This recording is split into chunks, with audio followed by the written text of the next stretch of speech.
We often admire intelligence, associating it with sharp wit, logical reasoning, and an uncanny ability to navigate complex problems. Yet paradoxically, even the most brilliant minds can find themselves ensnared in traps that lead to frustration, unhappiness, and a life far removed from tranquility.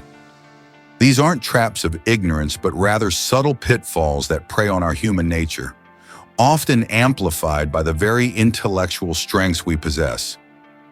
Why do intelligent people, capable of solving intricate equations or designing groundbreaking technologies, sometimes struggle with basic emotional regulation, fall prey to external pressures, or find themselves perpetually anxious about the future? The answer, as we will explore, lies not in a lack of intellect, but in a lack of wisdom, a wisdom that ancient Stoic philosophy offers in abundance. For centuries, Stoicism has provided a robust framework for living a good life, not by escaping reality, but by understanding and embracing it. It teaches us to distinguish between what is within our control and what is not, to cultivate virtue as the highest good, and to approach life's challenges with resilience and equanimity.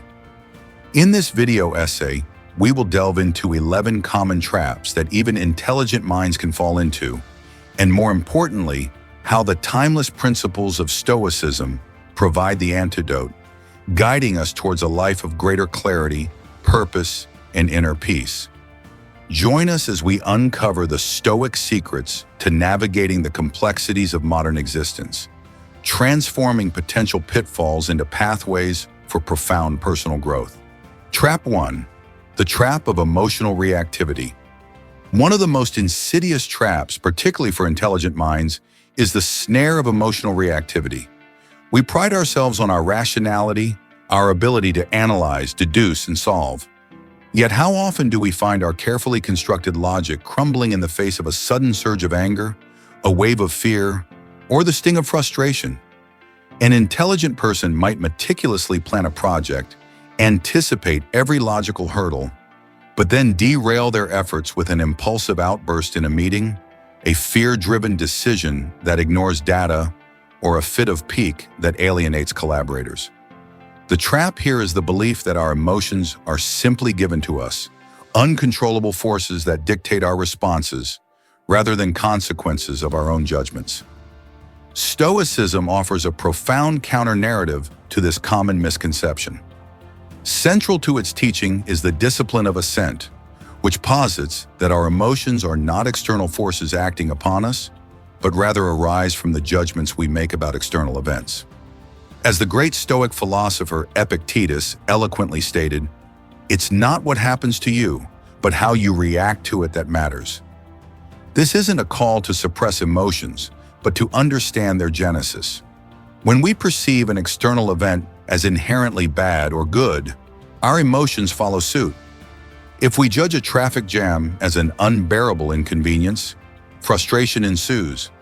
If we judge a critical comment as a personal attack, anger flares. The intelligent mind, accustomed to dissecting external problems, often fails to apply the same rigorous analysis to its internal landscape. The Stoics teach us that true freedom lies in our ability to control our judgments. We cannot control the traffic jam, nor can we control another person's words.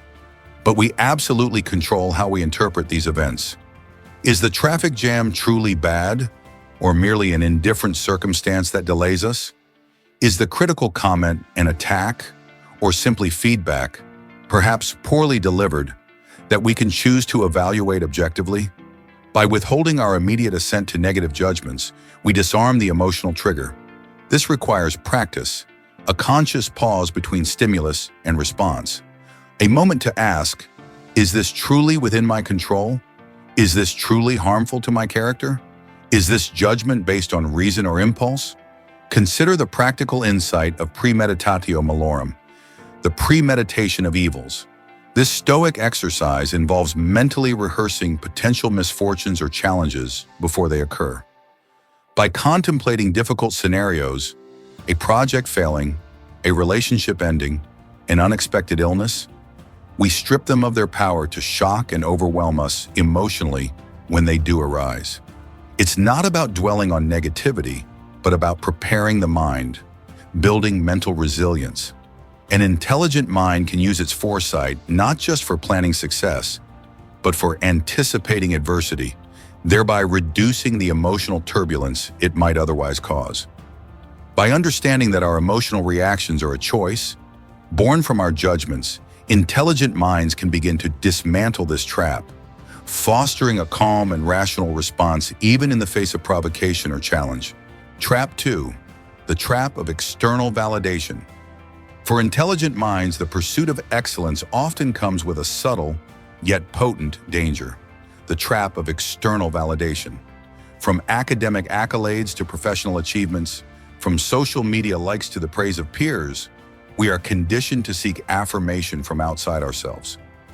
While recognition can be motivating, when our self-worth becomes inextricably linked to these external markers, we become vulnerable. An intelligent person might achieve great success, yet feel perpetually unfulfilled, constantly chasing the next promotion, the next award, the next compliment, because their inner sense of value is dictated by an ever-shifting external landscape. The trap is believing that our worth is something bestowed upon us by others or by our possessions, rather than an inherent quality. Stoicism fundamentally challenges this notion by asserting that virtue is the sole good. True happiness, true fulfillment, and true self-worth are not found in external things, wealth, fame, health, or even the opinions of others, but in living a life aligned with the 4 cardinal virtues: wisdom, courage, justice, and temperance. Marcus Aurelius, the philosopher-emperor, wisely observed, "If you are distressed by anything external, the pain is not due to the thing itself, but to your estimate of it, and this you have the power to revoke at any moment." This powerful insight liberates us from the tyranny of external opinion. The value of our actions, from a Stoic perspective, lies in their virtuous intent and execution, not in the applause or criticism they receive. The intelligent mind, often adept at optimizing for external rewards, must learn to reorient its compass inward. Instead of asking, "What will others think?" or "Will this bring me recognition?"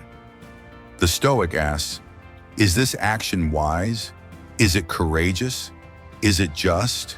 Is it temperate?"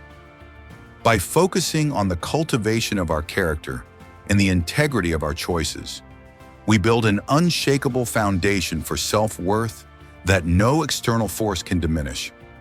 This doesn't mean abandoning ambition or striving for excellence. Rather, it means detaching our inner peace from the outcomes of those endeavors.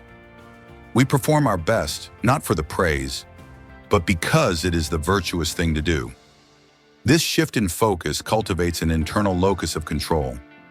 Instead of being tossed about by the whims of public opinion or the vagaries of fortune, we anchor ourselves in our own reasoned choices and virtuous actions. The intelligent mind, freed from the constant need for external validation, can then pursue its endeavors with greater authenticity, resilience, and a profound sense of inner peace. It understands that while external achievements may bring temporary satisfaction, lasting contentment is found only in the unwavering pursuit of virtue.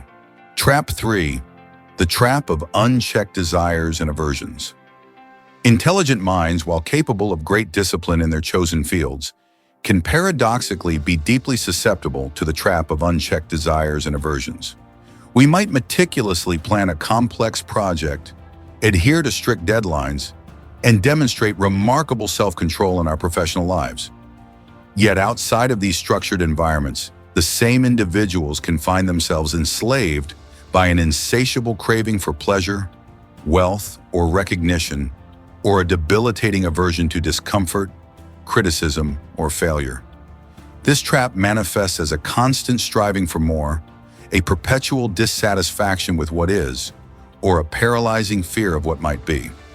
The intelligent mind, in its pursuit of optimization and improvement, can mistakenly believe that happiness lies in acquiring more of what it desires or successfully avoiding what it dislikes. Stoicism offers the discipline of desire, a powerful antidote to this trap. It teaches us to align our desires with nature, understanding that true contentment comes not from fulfilling every whim, but from desiring only what is truly good and within our control. The Stoics made a crucial distinction between preferred indifference and dispreferred indifference. Things like health, wealth, and good reputation are preferred, meaning it's natural and reasonable to prefer them over their opposites. However, they are still indifferent in the sense that they do not contribute to our virtue or happiness. Our happiness is solely dependent on our virtuous response to these indifferents, whether we have them or not. Seneca, in his Letters to Lucilius, powerfully articulated this: "It is not the man who has too little, but the man who craves more, that is poor." This statement cuts to the heart of the matter. Poverty is not a state of material lack, but a state of insatiable desire. The intelligent mind, often driven by a desire for mastery and control, must learn to apply this mastery to its own internal landscape of desires and aversions. Instead of endlessly pursuing external objects or fleeing from uncomfortable experiences, the Stoic practices voluntary discomfort, or practicing misfortune. This isn't about self-flagellation, but about inoculating ourselves against the fear of losing preferred indifference or experiencing dispreferred ones.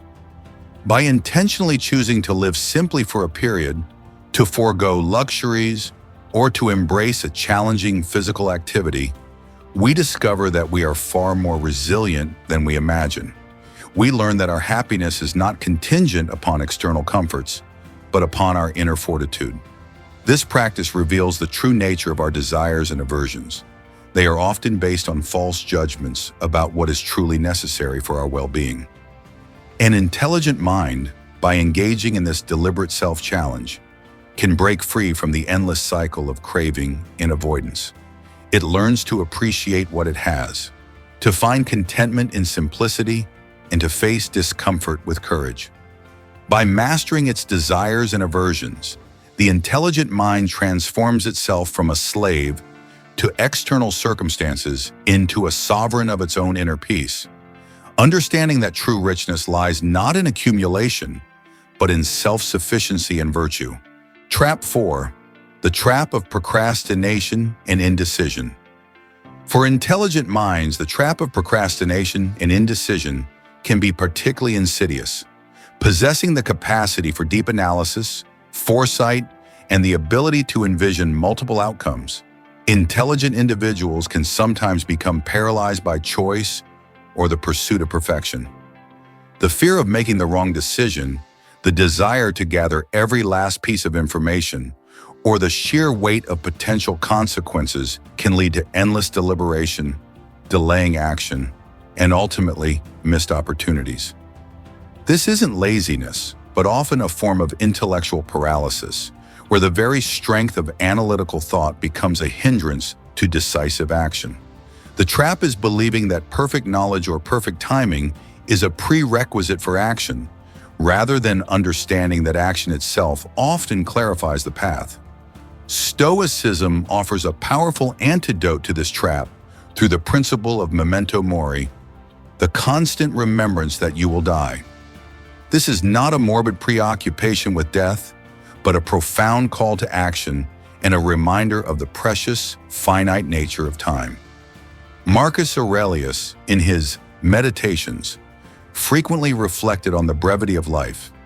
You could leave life right now. Let that determine what you do and say and think. This stark reality check serves to cut through the intellectual fog of indecision and the comfort of procrastination. If today were your last, would you still delay that important conversation, postpone that creative project, or defer that necessary change?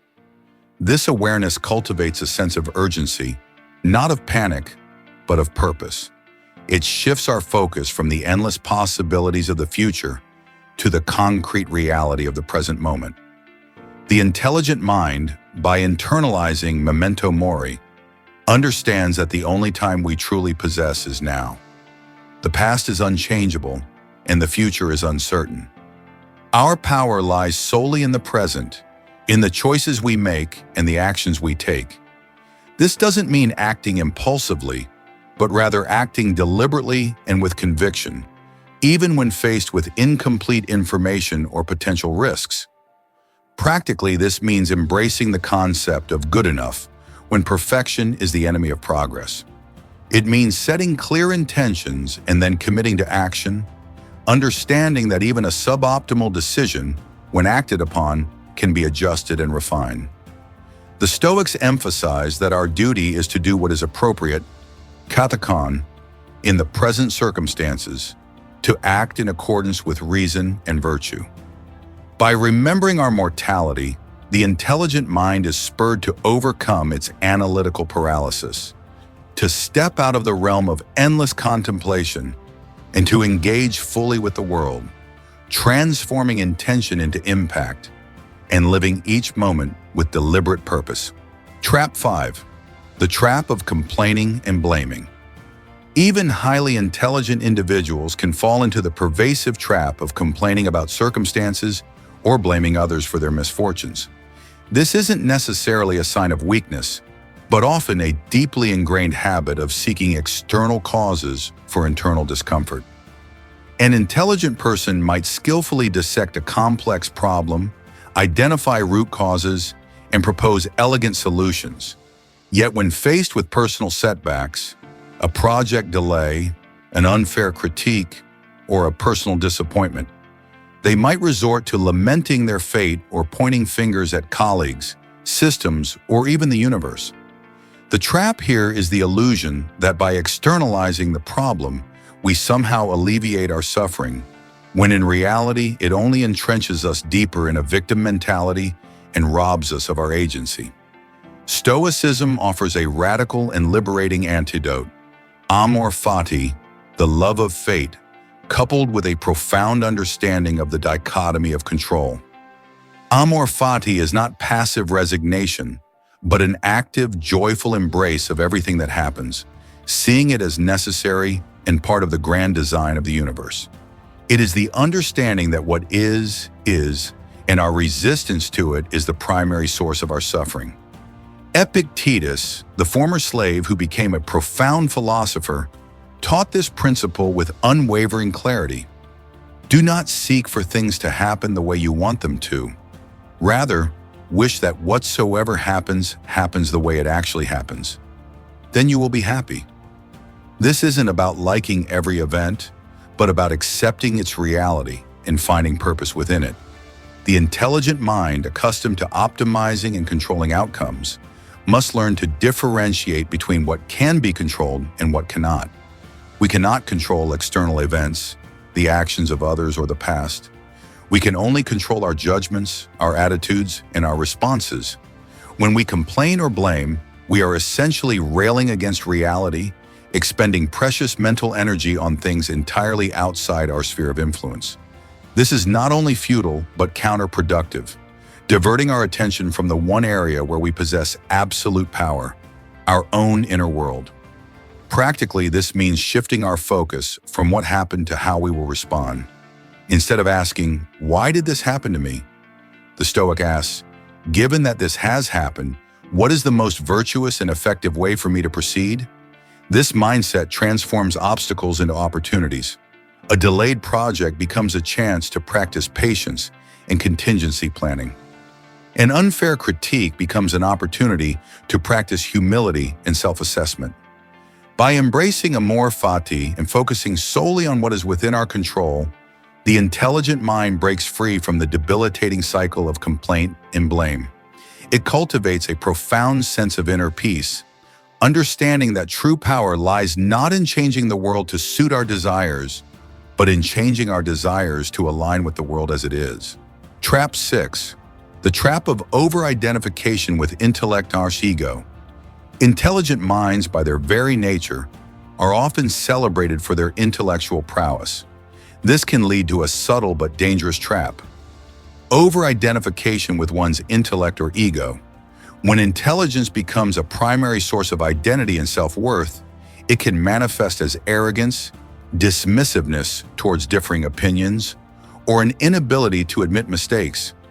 An intelligent person might become so convinced of their own superior reasoning that they become closed off to new information, incapable of learning from constructive criticism, or unwilling to acknowledge their own fallibility.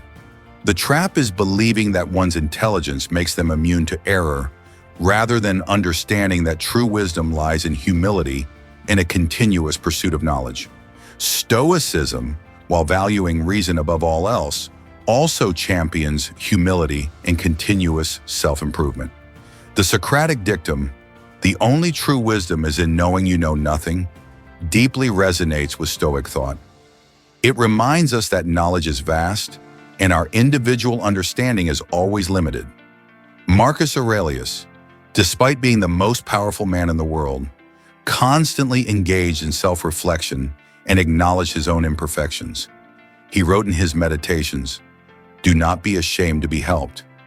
It is your task to do your appointed duty, like a soldier in the assault on a wall." So what if you are lame and cannot scale the wall by yourself, but only with the help of another?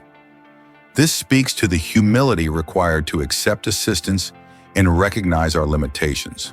For the intelligent mind, this means cultivating an attitude of intellectual humility.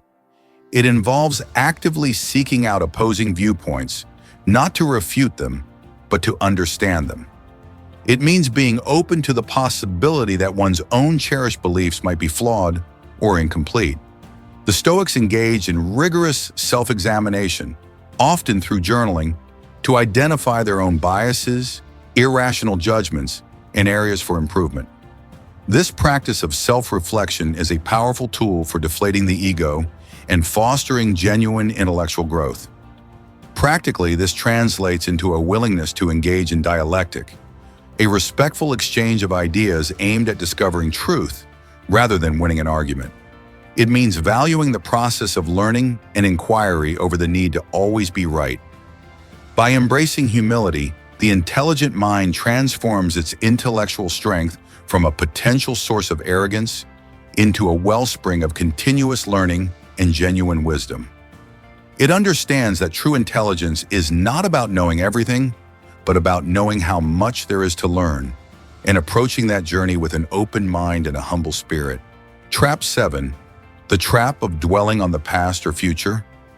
Intelligent minds, with their capacity for deep thought and foresight, can often find themselves ensnared in the trap of dwelling excessively on the past or future. This manifests as endless rumination over past mistakes, missed opportunities, or perceived injustices, leading to regret, bitterness, or depression. Conversely, it can involve constant anxiety about future uncertainties, potential failures, or hypothetical scenarios, leading to worry, fear, and paralysis.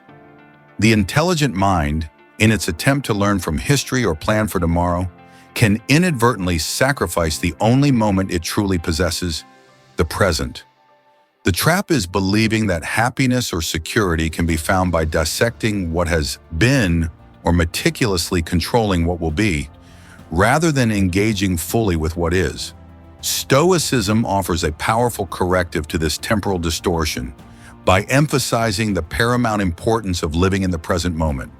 The past is gone, unchangeable, and exists only in our memory and the judgments we attach to it. The future is uncertain, not yet here, and largely outside our control. As Seneca wisely observed, true happiness is to enjoy the present without anxious dependence upon the future. This isn't a call for recklessness or a dismissal of planning, but a profound recognition that our power and agency reside exclusively in the here and now. The intelligent mind, often prone to complex mental simulations, must learn to anchor itself in the reality of the present. This involves consciously redirecting attention away from unproductive rumination or anxious forecasting and towards the task at hand, the conversation unfolding, or the sensations of the current moment. The Stoics practiced mindfulness long before the term became popular, focusing on their perceptions and actions in the present. They understood that while we can learn from the past and plan for the future, our only sphere of influence is the present. Practically, this means cultivating a disciplined awareness of where our thoughts are. When the mind drifts to past regrets, we gently bring it back to what we can do now. When anxiety about the future creeps in, we remind ourselves of the dichotomy of control. What aspects of this future concern are truly within my power to influence today?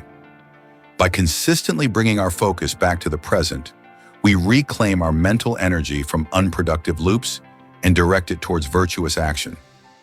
The intelligent mind, by mastering the art of presence, liberates itself from the chains of past and future, finding tranquility and effectiveness in the only moment that truly exists. Trap 8. The trap of social comparison. For intelligent minds, the trap of social comparison can be particularly insidious, often disguised as a drive for self-improvement or healthy competition.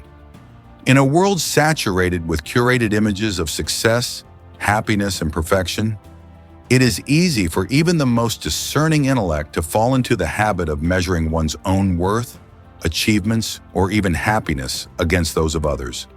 This constant comparison, whether with peers, public figures, or idealized versions of success, inevitably leads to envy, resentment, feelings of inadequacy, or a perpetual sense of dissatisfaction.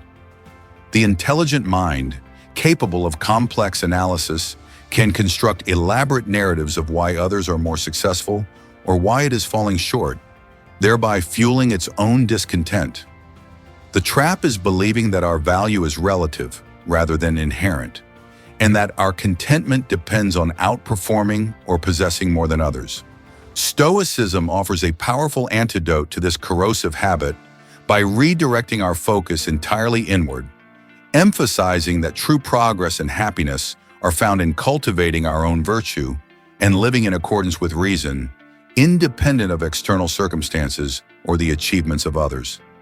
The Stoics understood that externals, wealth, status, beauty, reputation, are indifferent. They neither add to nor detract from our moral character, which is the only true good. Epictetus, with his characteristic directness, advised, "Don't be concerned with other people's impressions of you. You are what you are, and you are responsible for how you live." This profound statement cuts through the noise of social expectations and external judgments, reminding us that our primary duty is to ourselves and our own moral development. For the intelligent mind, this means consciously disengaging from the endless cycle of comparison. Instead of looking sideways at what others have or what they have achieved, we are encouraged to look inward at our own progress. Are we acting wisely? Are we courageous in the face of challenges? Are we just in our dealings with others? Are we temperate in our desires? These are the only metrics that truly matter from a Stoic perspective. When we focus on our own internal growth, the perceived successes or failures of others lose their power to disturb our tranquility. Practically, this involves cultivating a deep sense of gratitude for what we already possess and for the opportunities we have for virtuous action. Instead of envying another's wealth, we can be grateful for our health. Instead of resenting another's recognition, we can be grateful for the chance to apply our skills. The intelligent mind, by embracing this internal focus, liberates itself from the endless, unwinnable race of social comparison. It understands that true fulfillment comes not from being better than others, but from being better than its former self, striving always for virtue and inner peace, regardless of the external landscape. Trap 9. The trap of neglecting physical well-being. Intelligent minds, often deeply engrossed in intellectual pursuits, can inadvertently fall into the trap of neglecting their physical well-being. The allure of complex problems, endless research, or creative endeavors can lead to long hours, poor dietary habits, insufficient sleep, and a sedentary lifestyle. While the mind might be sharp and engaged, the body, its essential vessel, can suffer, leading to burnout, chronic health issues, and a diminished capacity for sustained intellectual work. The trap here is the false dichotomy that often arises between mental and physical health, where one is prioritized at the expense of the other, rather than recognizing their profound interconnectedness. Stoicism, while emphasizing the primacy of reason and virtue, does not advocate for the neglect of the body. While the body and its comforts are considered indifferent, meaning they do not inherently contribute to our virtue or vice, they are preferred indifference. This means that a healthy body is generally preferable to a sick one, not for its own sake, but because it provides a more robust foundation for the exercise of reason and the pursuit of virtue. Marcus Aurelius, despite his constant philosophical reflections, also recognized the importance of physical health. He wrote, "Do not be ashamed to be helped. It is your task to do your appointed duty, like a soldier in the assault on a wall." So what if you are lame and cannot scale the wall by yourself, but only with the help of another? While this quote speaks to accepting help, it implicitly acknowledges the body's role in fulfilling our duties. The Stoic approach to physical well-being is characterized by moderation and purpose. It is not about pursuing peak physical performance for vanity, but about maintaining the body as a functional tool for living a virtuous life. A healthy body allows us to think more clearly, endure hardships with greater resilience, and serve others more effectively. Neglecting it is akin to a craftsman neglecting their tools. Eventually, the quality of their work will suffer. Practically, this means integrating self-care into our daily routine as a duty, not a luxury.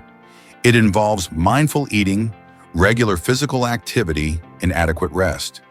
It's about listening to the body's signals and providing it with what it needs to function optimally without becoming enslaved by its desires.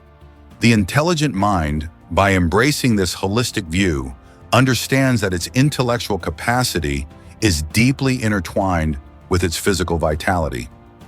By treating the body with respect and moderation, it ensures that it has the energy and resilience necessary to navigate life's challenges, pursue its intellectual passions, and live a truly flourishing and virtuous existence. Trap 10. The trap of indifference to others, sure lack of empathy.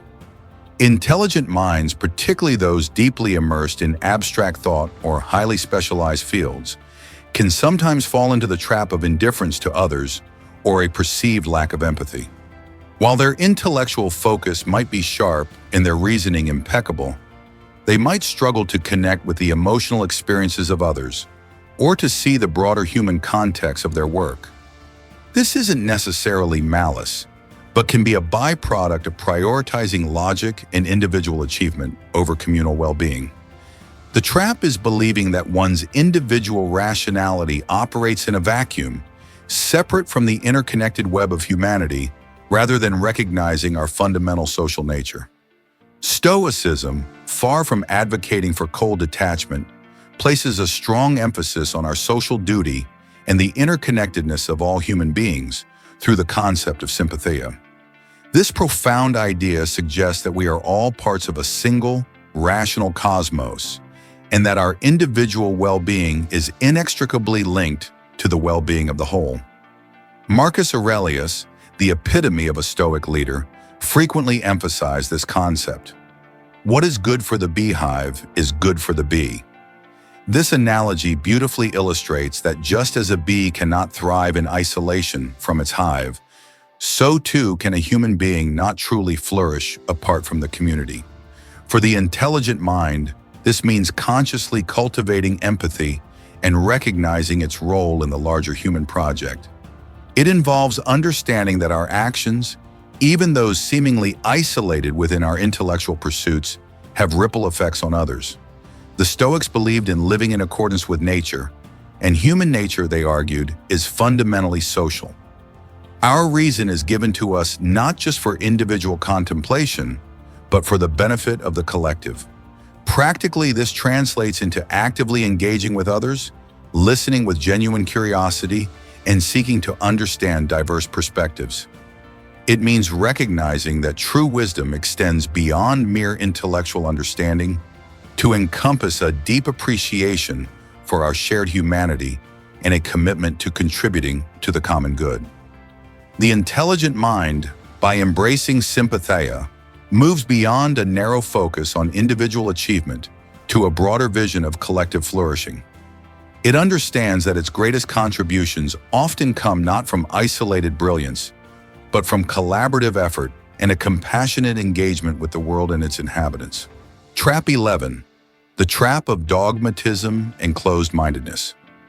Intelligent minds, having invested significant effort in acquiring knowledge and forming well-reasoned conclusions, can sometimes fall into the trap of dogmatism and closed-mindedness. Once convinced of an idea or a particular worldview, they may become rigid in their beliefs, resisting new information, dismissing alternative perspectives, or even actively avoiding evidence that contradicts their established convictions. This isn't a lack of intelligence, but rather a cognitive bias, where the comfort of certainty overrides the pursuit of truth. The trap is believing that one has arrived at ultimate truth, rather than understanding that knowledge is a continuous journey of inquiry and refinement. Stoicism, while deeply rooted in rational inquiry, paradoxically champions intellectual humility and an openness to continuous learning. The Stoics were not dogmatists in the rigid sense. They were pragmatic philosophers who constantly tested their theories against the realities of life. They understood that reason is a tool for inquiry, not a means to absolute, unchangeable conclusions. Seneca, a prolific Stoic writer, implicitly encouraged this openness when he wrote, "Every new beginning comes from some other beginning's end." This suggests a continuous cycle of learning, unlearning, and relearning. For the intelligent mind, this means actively cultivating a disposition of intellectual curiosity and a willingness to revise one's beliefs in the face of compelling evidence. It involves embracing the scientific method in one's personal philosophy, forming hypotheses, testing them, and being prepared to discard them if they don't hold up. The Stoics engaged in rigorous self-examination and dialectic, a method of philosophical discussion that involves questioning assumptions and exploring different viewpoints to arrive at a deeper understanding. This process is inherently anti-dogmatic, as it prioritizes the pursuit of truth over the defense of existing beliefs. Practically, this translates into seeking out diverse sources of information, engaging in respectful debate with those who hold differing opinions, and regularly questioning one's own assumptions. It means recognizing that intellectual growth is not about accumulating more facts, but about refining one's understanding and adapting to new insights. The intelligent mind, by avoiding the trap of dogmatism, remains agile, adaptable, and truly wise. It understands that the journey of knowledge is endless, and that true intellectual strength lies not in clinging to what one knows, but in the continuous, humble pursuit of what one does not yet understand. We began by acknowledging the paradox, how intelligent minds capable of extraordinary feats can still fall prey to common human traps. Through the lens of Stoicism, we have explored 11 such pitfalls, from emotional reactivity and the pursuit of external validation to the dangers of dogmatism and the neglect of our physical selves. What emerges is a profound understanding. True intelligence extends far beyond mere intellectual capacity. It encompasses wisdom, the practical application of reason to live a virtuous and tranquil life. The Stoic philosophers, from Epictetus and Seneca to Marcus Aurelius, did not offer quick fixes or superficial life hacks. Instead, they provided a robust, time-tested philosophy for navigating the complexities of existence with resilience, clarity, and inner peace.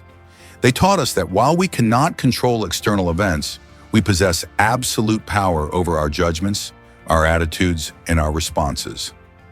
This fundamental distinction, the dichotomy of control, is the bedrock upon which all Stoic wisdom is built. By embracing the discipline of assent, we learn to question our automatic reactions and choose our responses. By cultivating virtue as the sole good, we free ourselves from the endless chase of external validation. By aligning our desires with nature, we find contentment in what is, rather than craving what is not. By remembering our mortality, we are spurred to action and purpose in the present moment. By loving our fate, we transform adversity into opportunity. By practicing humility, we remain open to continuous learning. By anchoring ourselves in the present, we escape the tyranny of past regrets and future anxieties. By focusing on our internal progress, we liberate ourselves from the corrosive habit of social comparison. By caring for our physical well-being, we maintain the vessel for our virtuous actions. And by embracing sympathia and intellectual humility, we foster empathy and remain open to truth, recognizing our interconnectedness and the endless journey of knowledge. These are not abstract philosophical concepts to be debated in an ivory tower. They are actionable insights, mindset shifts, and daily exercises that you can immediately apply to improve your mental resilience, emotional control, and personal growth. The path of the Stoic is not always easy, but it is profoundly rewarding.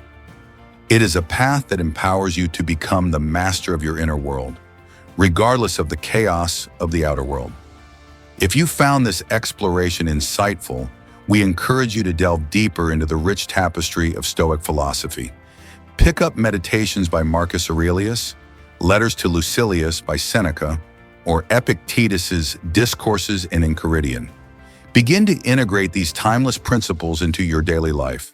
Observe how your perspective shifts, how your reactions change, and how a profound sense of tranquility begins to take root.